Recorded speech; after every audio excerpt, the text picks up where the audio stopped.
Well, I'm a neurophysiologist working in Mexico City at the National University of Mexico. I was trained in Mexico, France, Switzerland, and the United States. And 30 years ago, I went back trying to understand how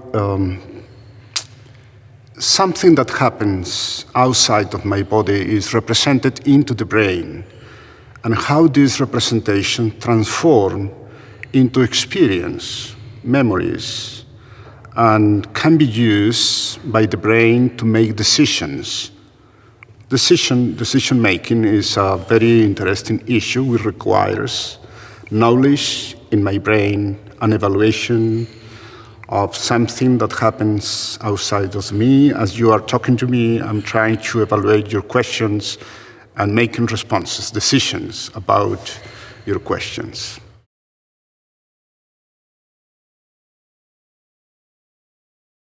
When I was a student in secondary school, I got Scientific American because I was born in the north of Mexico, very close to the border with the United States. And my professor of literature had a subscription of Scientific American in the 60s. And I managed to read articles on genetics, molecular biology, and neuroscience, for example, whether the left or the right hemisphere were associated to perception, to language, and something like that. So I became extremely interested. At the beginning, I wanted to study biology because I thought that biology was the key for me. But at the end, I decided to study medicine because the most interesting animal is man.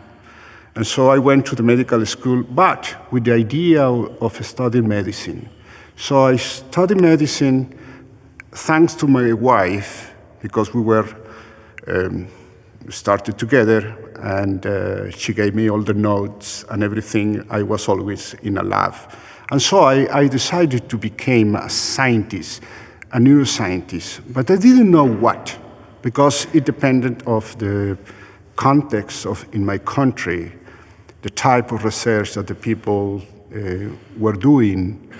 And after that, I decided to go abroad, to go to Paris, and spend 3 years there studying dopamine cells, dopamine release. And I started to think about these molecules, these neurons. And then I became involved in something that Wolfram Schultz and I discovered, which is reward. You know, it was very paradoxical because these cells die and produce Parkinsonism. But when we studied the cells in behaving monkeys trying to do voluntary movement, we didn't see any relationship between the activity of these cells and movements. But what we discovered is that the cells became very excited when the monkey received a drop of juice or an apple or something like that. And then we managed to more or less found this dissociation between activity and the dopamine by itself. And previously in Paris, I had studied dopamine release, and most of the release does not depend on the activity of these cells, because the terminals in the striatum are controlled by terminals coming from the cerebral cortex, where movements are generated, go through the basal ganglia, and then we move. But the essential role of dopamine cells is reward. But recently we discovered they are associated to perception, as I spoke briefly today.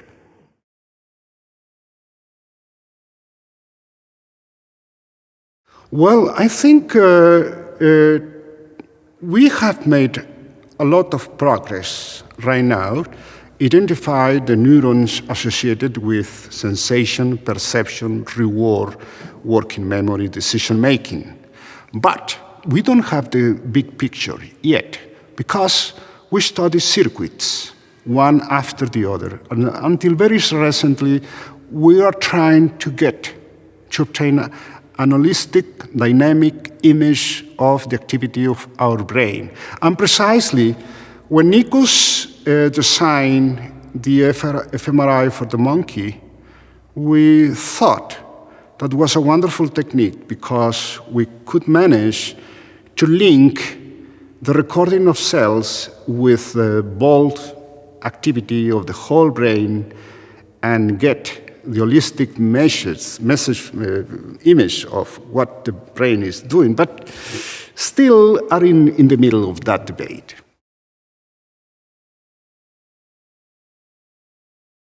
Well, I think my work is simple, is one step.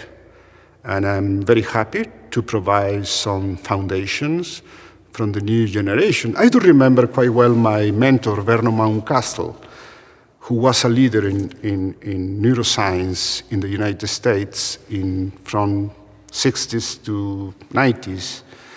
And when I went to his laboratory, he was designing a technique that he was not going to use. That was a tremendous lesson to me, which means that he was designing something for the future generation. So I will be very happy if I can do something similar.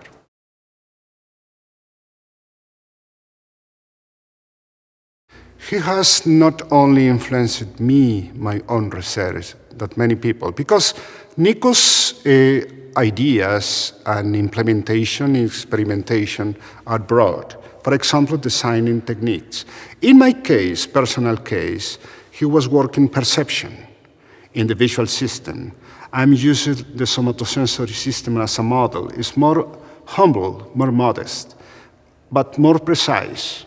So he was trying to, or he did something which means how our images in our two eyes compete to generate one image in our brain and related to perception. Myself, I'm trying to understand how very simple stimuli from external world, which come from my mentor Democritus. Democritus thought, Greek philosopher, 2,000 years ago, said, everything in our world is made by atoms, and atoms enter through our eyes, hands, ears, and move by the nerves and go into the brain.